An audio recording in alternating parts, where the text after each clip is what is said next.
Good afternoon. Thank you for tuning in to Show Studio. Our head-to-head today will take a look back to Milan Fashion Week, and more specifically, we're going to talk Versace. I'm Mimma Viglezio. And I'm Colin McDowell. Hello, Colin. Good afternoon, madam. How are you? I'm very well. You're just back from Milan, aren't Literally you? just back. Came back late last night. Okay. With a song in my heart, I might say. With a what? A song in my heart. But... You ate a lot of pasta, I guess. But, of course. That's one of the things you... And drank a lot of red wine, of course. Okay, good. I mean, there are reasons for going to Italy. Because I thought it was very good humour, and I was quite shocked to read a report today, which sounded to me to be very sour, saying, you know, it's boring, it's just not cutting it and everything. And I'm thinking, really, we've got into a habit of knocking Milan. I was going to say, it's fashionable to say that Milan is It's happened now for about 3 seasons. And I just thought it was... I'll tell you what I thought was marvellous. There is a Milanese spirit, which is also an Italian spirit. You know, I lived in Rome years ago, as I'm sure I've told you. The interesting thing is, the soul of Italy is in the south.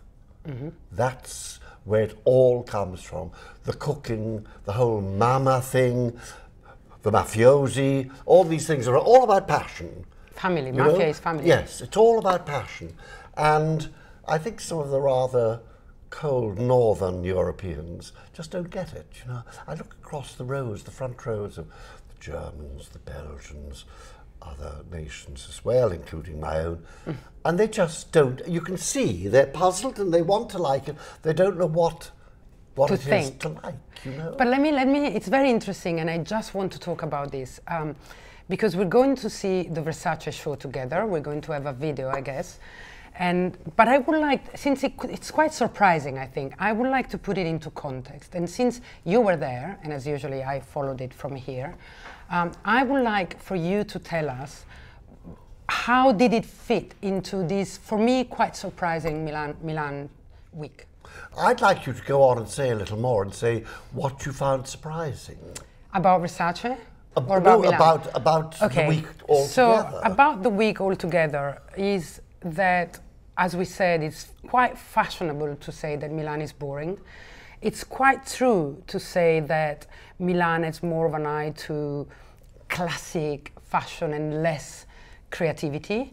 It's a little bit in between London and Paris, which it is also, you know, time-wise. Yeah. And I thought that this season was a little bit more daring, a little bit more colorful, and a little bit more creative, if I may say. What I was a little bit disturbed about is that I have the feeling that people don't know exactly what to do anymore because they don't sell, or they're afraid of not selling, they have shareholders asking them to do more, etc., and they tend to copy. So there is a lot of Hedi Slimane, Nicola Ghesquière, Miuccia Prada from season before on the catwalks. That was very true in New York as well, so I'm not attacking Milan for that. But I thought that this season, and to go into Versace then more specifically later, I thought that for once, I'm not a Versace fan, but for once it was rather refined. It was refined and it was incredibly Which was quite surprising for me. Strong. It was so strong and so self-assured and so bold. And so Italian. Yeah. I loved it because it was Italian. Well, hold on. I think Armani is very Italian as well. And they are at the exact Northern Italian. Yeah, I've already said that I think all the real creativity is in the south. The colour is in the south. Yeah, but it's still Italian. So Italy is also Milan and Venice and all the, you know, like they say, l'Italia che lavora, Italy that works, that produces. Sure. And they are, I mean, there is this very Milanese fashion in the Italian fashion industry. Versace, she comes from the south, and her brother was coming from the south as well. But I think they're the two opposite of Milan Fashion Week. Milan just happens to be where they show.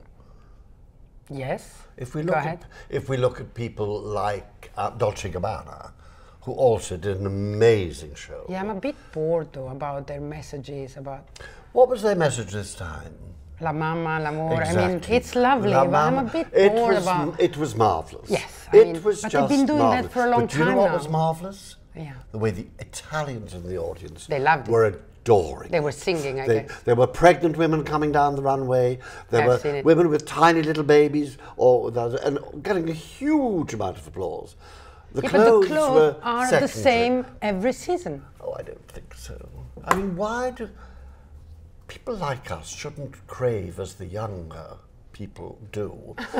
We shouldn't be craving novelty. If it's strained, a designer must do what is in the designer's heart and mind. I agree. And I think the only person who gets away with constantly changing It's Miuccia. is Miuccia. We never know where we are with Miuccia. However, why do we love Miuccia? Because for me, the most incredible thing about Prada is that it is so Prada and yet so different. So she invents fashion every season, and yet it's only Prada. There is always her signature. There is always something that reminds you, but it's always not only surprising, which is what people like, it's also renewing. And so, yes, we don't need novelty every day, but we do need, I mean, these are the artists of fashion. We do need them to tell us where it's going. Well, we also have to remember that the object of designing clothes is to sell them. It's very hard to pin down what the Prada woman is. We all know what the Versace woman is. She's a woman who gets up at 5 in the afternoon and goes to bed at 5 the next morning. She doesn't need a sensible skirt. She doesn't need a She has people, like Donatella says, I don't know what an hashtag, she wanted to say hashtag, so I don't know what an hashtag is, but I have people for that.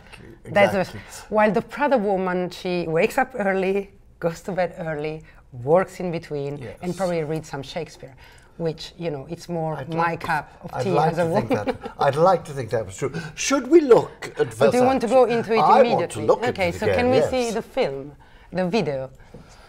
Well, let me tell you why. You were there, and so you felt the atmosphere and you saw people's faces. I was looking at it and I surprised myself by liking it. Which, I mean, I respect what Donatella is and I respect the brand, but I never owned a piece of Versace in my entire life. You're not. There's one or two capes and dresses that I would buy. I'll tell you what was fabulous was the set. It was all Chinese. Firecracker very lane. Asian. Whether that was because it's Chinese New Year or whether it was just that that's the way she felt. But then it's called hashtag Greek. Well, yes, because of the Greek symbol that he always used. Yeah, but in a setting that looks like China red. Yes, but I mean... Weird. That's the whole point, isn't it? You have different facets of what's in your head. I thought these women were marvellous. You know, that was a sheer glass a runway. No one slipped or whatever. Yeah, well, I thought about that too, because some shoes are very, yes. But some have stiletto heels, so more difficult even. Yeah, but I mean, this is their job. They know how to walk. And you see, she came down in a suit like that. Yeah, but she came out in a suit, with wider legs, yeah. Well, flared, and someone wrote, when you see pinstripe on a Versace catwalk, you see that something is changing. Yes. I think it was Vanessa Friedman. I haven't read Vanessa today. I won't buy the newspaper here. It's so damned expensive. In Italy? You know? No, in Italy we're given it, whereas we're going in. Okay. Well, I have a tip for you. I have a subscription to the International New York Times, and so it's not expensive at all. What a to be rich. No, no, it's about £30 per month. I think you can afford that. We can give it to you for Christmas. And just that the rest of the newspaper is so ghastly. You know, it has no point of view about anything. See now, somewhere along here, we're going to begin to see the key, the Greek key thing, which Gianni started. I felt she was definitely looking back at Gianni. There's no doubt about that. Well, that's what I think. She went into what Versace is. She went into all the references of Versace and put them out in a modern way by adding all the symbols of the internet and adding all the colors that come out very well in online, etc. And she said it. So she's not hiding it. She said, I'm doing all the references that everybody is taking from us. I'm taking them. This is marvelous. This fur is everywhere, marvelous. Usually in bright green. Is this faux fur or real? Which is a, if you remember, it's a look back to that disastrous Yves Saint Laurent show he did years ago about France in the 40s, which caused so much political trouble. Who was that? Do you remember that? Yves himself? Yves himself, yes. No, I don't. Sorry. See, there's the key motive. So I tend to look there because you point, but I haven't. Well, you've got. I like those. I like those emoji in the backs. You know, she created with the fabrics, the cut in the fabric, the smiley, and I think it was very interesting. I think she was having fun. She's on fire, and for once, if I think about the clothes of this show, I think there was some refinement there. It's less of a slutty woman. She's always refined. In my view, she's always refined. Gianni was not. He was sometimes very in your face, but I think he did it deliberately to annoy Armani, really. But no, I think she's always refined. What? Sometimes it's a little bit over the top. Sometimes it's a little bit. I mean, no, maybe we should define refinement. No, I think it's subjective. The clothes are over the top. I think it's often a styling. The models and the way they walk, the way obviously she's rehearsed them to walk, it can be a little in your face. But these, you see, are not supermodels. I kept thinking, what a pity that we don't have Linda Evangelista and all those other ones anymore. That he made. See, this is classic, which is now going absolutely into the archive. All of this is classic Gianni. Shape-wise as well? Or Shape-wise just the prints well, and the, to a degree. But at that time he was doing very short skirts. But you see, there's the key motive. Do you see the black and white? Yes. Which, did you ever go to his villa on Lake Como? No, I didn't have the pleasure. Oh, it was amazing. Did you? Yes, it was. So tell us about the villa. Well, am I allowed to? I suppose I thought we were going to talk about clothes, but well, I think we're talking about Versace. So. The garden was designed by Roy Strong, but surprisingly enough, it was still very good. You know, well, no, he's rather fussy English, you know, but this wasn't fussy English. And the furniture inside was terrific. Some of it was kitsch, copies of 18th and 17th century furniture, but a lot of it was original. Well, you know, if it's all in a museum and you really want that particular shape at a particular angle of the wall, you have to copy it. That's all there is to it. Yeah. You know, not much copied because you know you could smell the money as you walked into the house. Well, I think you can still smell the money as you walk into one of these shows. Isn't this what Italy's all about? Well, you know, again, the south, because northern Italy is more conservative. I thought I'd made it clear. To me, Italy is the northern south. Italy is more Calvinistic as far as money is concerned, you know, and this is very southern. And as you said, I liked it when you said it, he wanted to put it in the face of Armani because they always been... They were great rivals. Yeah, rivals. I mean, they're the two great rivals. Oldest brand probably coming in the modern era. So yeah, So what do you think about all this logo back? You know, played with letters scattered around the garments, and I think it's the height of vulgarity. You have to remember that the Italians invented putting the name on the outside, the label on the outside, because they're terrible show-offs, you know. And this was a complete... We're going back now to the 60s. Well, Gianni Agnelli was wearing his Rolex on top of his jacket. They were such show-offs because they were vulgar. And I think there's a lot of vulgarity still in the spirit of the Italians. And if you don't have vulgarity, you have the other besetting sin of the Italians, which is precious refinement. Okay, I have to say something for the sake of our audience. Yes. I'm not offended because I'm not Italian, notwithstanding my accent. People will think he's talking to her and she's Italian because no, absolutely not. I come from the Italian-speaking part of Switzerland. However, I think you're a bit harsh because there is some, of course, Italy by definition is showing off, and it's like, you know, me here and me there. They have this joke in Milan where they say to go to Santa Margherita, which is the closest seaside to Milan, they say door to door 2 hours of Rolex. They don't say door to door 2 hours. Door to door 2 hours. Well, the Italians are very good at laughing. So exactly, they laugh at themselves. However, I think that there is some refinement in Italian fashion. I'm not saying there isn't. I don't think that. I hope that's not what I'm saying. Because I think they, especially Mr. Armani, they invented the classic fashionable fashion. If you see what I'm trying to say, it's not only the Zegna and the Canalis, which is the real classic. It's also a little bit more towards the fashion. But now, what about all these young people that are coming up and trying to take over? What's going to happen? Well, I looked in vain. This is the one that really is a copy of the, but they all did it in the same green. That's the Yves Saint Laurent coat that got him into so much trouble, really serious trouble. I don't know the story. Because it was too soon after the war. Okay. And, sorry, this dress is fantastic, I think. Yeah, I mean, this green is really green fantastic. Is the colour. But this dress is spectacular. Look at the back. I mean, look at those sexy. Those are the famous emoji I was telling you she did. Because people were talking about the hashtag and the emoji printed. But what I really liked was those hints to that in the fabrics, in the cuts. Sorry, go ahead with the story of the green that put Saint Laurent in trouble. Well, it was the whole sort of recreation of war fashion, which was very ugly because there wasn't any material or anything.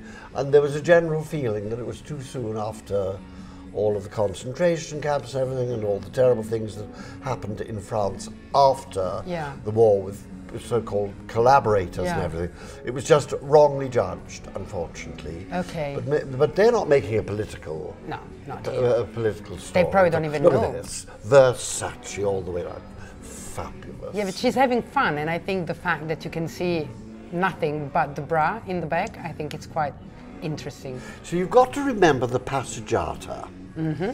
The Italians are shameless show-offs because they start when they're little, tiny little. Whenever I showed off quite a lot when I was young, and I was always being told off for showing off, you know. And do you have some Italian in you? We have this terrible expression. You mustn't draw attention to yourself. Why ever not? They are exactly the opposite. There's little Massimo, who's dressed like Napoleon, and there's okay Carino, and they're all taking pictures. You know, the passeggiata where they all dress up, all the little kids. No one ever says, stop showing off. It's still happening in the provincial towns. There is still Via del Corso, which is what you call the high street, where people spend the Sunday going there and back and there and back. So it still happens. I'll tell you, but not in Milano. Mama has scrubbed the chapel steps every morning so that Massimo on Saturday night can have the latest white jeans. Okay, so he can sit? That's what you mean by... Sorry, I didn't understand. No, she scrubs the floors to make the money so that her son can have buy a bella Sunday clothes. figura, not a brutta figura. Okay. You know? Look, Donatella is coming out now with her She looks terrific. She's lost a bit of weight. She looks terrific. Very flare. Very flare. I don't know now it's the lineup, but she will come out with a very flare pinstripe suit. And it's very, very elegant. I think her face is a little bit shocking. She looked terrific. She did look terrific. So I went behind and had one of those marvellous moments you only dream of. There we were, Susie, Donatella, a little me, and I was thrilled. I was absolutely So you got a selfie with Susie and Donatella? The two hottest women in Milan. Do you have an Instagram account, Colin? No.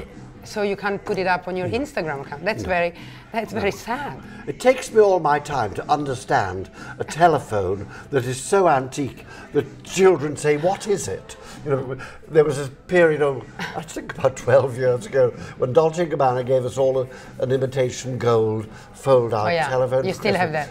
I still use it. It's a dinosaur. But it doesn't fight back. You know, I know what I can do with it. I don't like multitasking telephones. I love it. I absolutely let's like just look at them. the lineup of the colors. I mean, the primary colors, the yellow, red, and green, and a lot of black. I love the monochromous look. I like it when it's one color only in a look. Yes. That's one of my favorite things ever. This is a paean of praise to And I thought it was I thought it was powerful, as you said at the beginning. I thought it was very confident, very bold, and even it was with a little wing. You know, it was making fun of some things. Even of the Versace legend. Yeah. She's prepared to sort of make a little bit of fun of that. But I think, you know, I mean, we read recently that... Here she comes. Yeah. She doesn't come out completely, I noticed. She stops there, right? No one comes to the end of the runway now, except No, but she Vivienne doesn't even Westwood. come out of the gate. Yes, she did. She came Oh, out she a did. little, yes. It doesn't show. It's I only want to Vivienne say, Westwood who goes you know right that to the end. I've still. read recently that they're talking again IPO for Versace, so they've been trying for many years. The banks have refused them because apparently the accounts were not really in order. I mean, Donatella's been known for, you know, doing whatever she wanted with actually her own money. And now Ferrari's the CEO, has been there I think for 3 years and is doing an incredibly good job, and they get along well, which helps. Which is very important. The finance, yeah. He's talking about, you know, a year or two of strategy like China expansion, Japan expansion, and then probably trying again for an IPO. So, you know, it's going to be a public company, and it's going to be difficult for Donatella to behave in a way you have. It's very, you know, it's very restrictive. You can't do what you want with your funds. No. You have to be very transparent with results. Totally. So yes. I just can't imagine Donatella giving up her power. Well, it'll be interesting to see. It's an interesting question, and I think it will be worth watching. But, you know, I want to go back to why people design clothes and why women and men enjoy clothes. It's because they give heart and hope.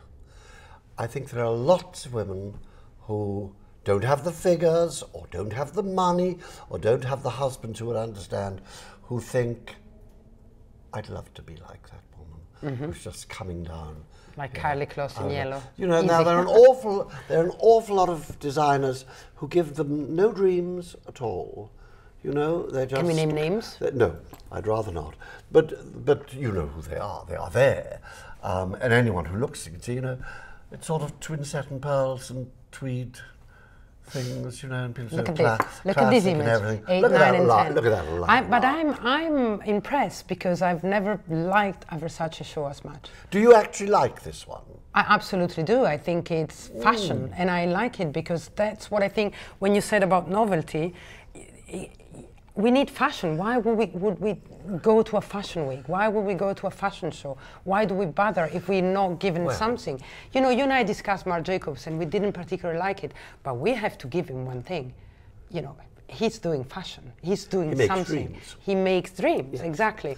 Yes. And you know, I've looked at some show, and I'm not going to mention names either, but they're so boring that when you look them up, you know, and you turn the pages and you want to stop at number 4, but then you have to do it because you're supposed to know what's going on, and you're like, but this one got me so excited. Good, I'm so pleased. As Prada, that was even better than usual, and this year I really, really loved Fendi.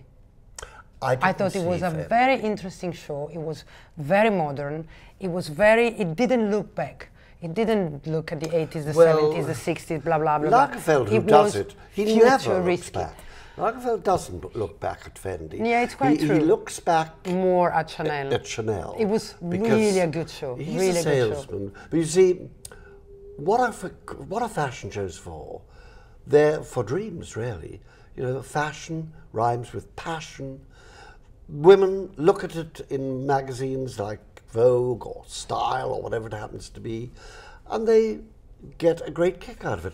They know they're not going to be buying it. You know, imagine, as you know, I live a lot of the time in the country, imagine going to a dinner party in Scotland, say, or Wales, dressed like this. Yeah, you can go to London or New York. The men or would love it. The women would be furious. Yeah, but Colin, nobody except jealous. Anna De La Russo, nobody does total look. No. So no. You can buy those boots, or you can buy ideas. that. I would wear that yellow cape. I don't particularly like yellow, but that yellow cape, you'd look I would terrific wear in it. the red. And so, anyway, yeah. Oh, yes, you would. Let's not yes, talk you about would. me. But I would wear a cape, maybe not with the matching high-tie boots, but I mean, I still think about the high-tie boots at Burberry. So, you know, you can, and that little green or red dress that we saw before, you can wear that in Scotland too. You just don't do the total look. You just don't put on, you know, the green sandal, the green fur, the green dress, and the green bag. But then you can. I think that's a very interesting point. And I think it's harder and harder to mix looks. We're given such a consummate statement by a designer that it would be very hard, say, to mix Fendi, Versace and Prada, you know, with Try a coat and things. Well, you're a very sophisticated dresser, but the majority of women would not find that easy, and yet, because they all have different scales. yeah, but yet we've gone through a period of separates, you know, after those 4 or 5 boring years of dresses. Suddenly, finally, we had skirts and tops and short and trousers, and that was why, because brands needed to sell, and it's much easier to sell separate, so people don't need to buy that total look. And that's continuing. I mean, there are a lot of dresses here, but did you see? I mean, you saw Armani. They were all trousers and jackets, back to what it does better, but then you can buy and separate and mix and match, and people mix high fashion with high street more and more. Yeah, can we stop there? Look at that lovely jewelled effect of that. It's absolutely Byzantine. Yeah, It's Byzantine. marvelous. That's a little bit over the top for me already, Marvelous. but it's very interesting. No, think of all the stones that were used in architecture. Yeah. No, I think it is Byzantine. So people had a good feeling getting out of that show. You felt. I don't know. I couldn't care less what other people think. I had. You didn't see. No, I the never audience? bothered to talk, because particularly with the English, they're so dreary. Oh, where would you wear it? You know, well, wear it in your bedroom. You know, I don't need it. By yourself if you want to. Yeah, Think no, of- but think of you all said those before. cross-dressers. But you Where said do they before do it that to you look dress? at people and they don't get it. Did they get this? You know, you Oh, the said. English don't understand fashion. They understand clothes. That's a bit harsh. No, they understand clothes. And this is why, no, the older English person doesn't understand fashion. We have a strange, someone has to do a Fashion in London is so psychological- creative, even No, in the it's not. streets. It's all the same. It's all the same. It's all the same. Everything that comes down the runway generically is the same. And that's because we don't have any older designers. You know, old designers, if you put them in your copy, they're taken out. You know, the ones who actually know what they're doing. People say the problem with What about Milan is that Westwood it doesn't have. and Paul Smith? They're not really young, When are they? was Paul Smith or Vivienne Westwood seriously assessed in a report from an English writer? Oh, so you're talking about the writers, not about the designers. I'm talking about both, the reaction Okay. of one to the other, you know? Yeah. Whereas, you know, people say, oh, they're all so old in Milan. Well, What about your favorite, age, John Galliano? He's over 50. He's not young. Age brings knowledge. You know, nobody said, let's think of some great Italians. No one said to Giotto, sorry, mate, you're finished. You're old. We got some young kid here who's doing something extraordinary. Yeah, you know? Michelangelo is Or whatever. arrived. Yeah, and he's called Michelangelo, exactly. You know? And we give the Sistina Chapel to him. Yeah, let him do what he wants, you know? No, I know, but I think it's a different thing when we talk about fashion. You know, Well, let's talk a little bit about we have to soon wrap up. So Have we?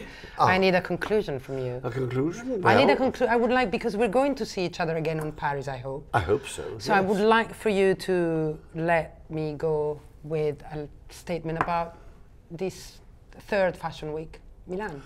Well, as I said earlier, it's all about passion. It's all about dreams. It's not really about dressing women. That's a secondary thing. Because men can enjoy looking at beautiful things, beautiful women in marvellous clothes. And I'm hoping that in Paris, which is still the creme de la creme, it's still the best. I really believe this. If all other fashion weeks were stopped now and we had Paris, it wouldn't matter at all, as long as we have Paris. Now that's a good introduction for Paris That's a next statement. time. That's you a know? big statement, but I would conclude saying I would miss London. I would absolutely miss the creativity and the fresh air that is brought by London. Can I just say this? It's because, And I would miss Prada. It's because you are not England. You know, we have the Yeah. expression here, no man is a prophet in his own country. And I think it's true. We tend to think, oh, it's just England, you know. There are some good designers in England, of course. But they're not always English. I mean, one of the best young designers, I think, who has real potential is a guy called Thomas Tate, who is actually Canadian. Yeah, you he's know, not even English, yeah. Not even English. There are many Canadians in England. Gareth Yeah. Pugh is English, and he is going to be mega star He's extraordinary. if his career is properly handled. And so far, I think it has been quite well handled, you know. Well, there are an awful lot of people. See, no, I mustn't go into this. Yes. It becomes too political. I think we stop. we'll talk about that next week. Yeah. Thank you and see you in Paris. Thank you.